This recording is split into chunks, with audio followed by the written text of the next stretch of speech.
Hey everybody, it's Neil and check out the new chair I got. So this is it here.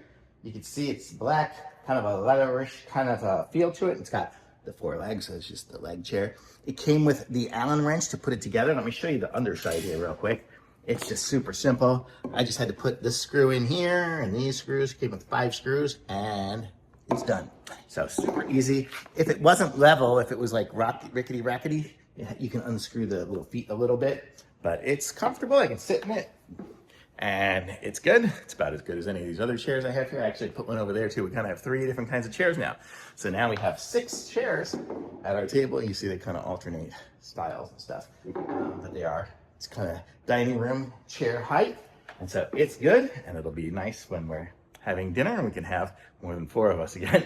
So now we can have all 6 of us here and sit at our table. So this is great. So it's a nice set of 2 chairs. I am close to 200 pounds. It fits me fine. I don't think there's going to be any real weight problems with this one here. Seems good. It's not as large, you can see, maybe as wide as some of these other ones here. Those ones there are probably made for larger size people or something, but this one here is for normal people. Going to be a good chair. And the back looks nice. Oh, it looks really good. So I like it. It's a nice looking chair. Thumbs up for sure.